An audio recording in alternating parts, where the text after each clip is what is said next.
$630 миллион Кумтөрдүн шотунан чыгып кеткен деп мен айтып аткан жокмун. Аны мурдакы Кумтөрдүн жетекчиси Теңиз Бөлтүрүк айтып атат. Ал биздин Эки Жапаровго чоң айып суммадагы акча жоголуп кеткен деп чоң айыпты салып атат.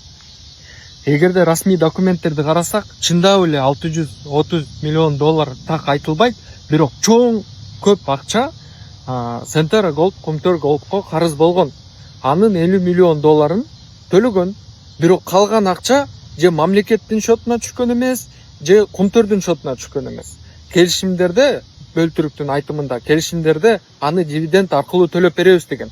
Ошол акча кайда кеткенин биз билбейбиз, эл билбейт, бирок менимче Жапаровдор билиши мүмкүн. Кумтөр бул Жапаровдордуку эмес, же бир үй бүлөнүн менчиги эмес. Кумтөр бул ар бир кыргыздыкы, элдики.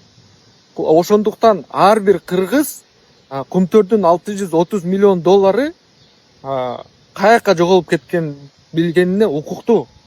Урматтуу туугандар, 6 жылдан бери ушул президентибиз элдин мойнунда отурат.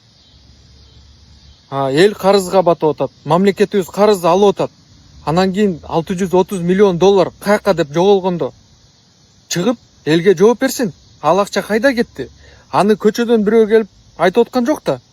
Акча жоголуп кетти деп. Аны Кумтөрдүн мурдагы жетекчиси айтып атат. Аны Садыр Жапаров өзү убагында Канададан алып келип, колуна Кумтөрдү тапшырган. Сен ушуну башкар деп. Ошол адам бүгүн бизге бардыгыбызга айтып атат. $630 миллион жок болуп кеткен деп. Расмий документтердин бардыгында көрүнүп турат. Чындап эле Центера Голд, Кумтөр Голдко чоң ири суммадагы акчаларды карыз болгон.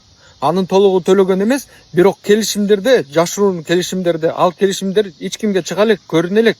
Бирок ошо келишимдерде дивиденд аркылуу төлөйбүз деп, ошодон нары бир да шотко түшпөй жоголуп кеткен. Ошого ким жооп берет?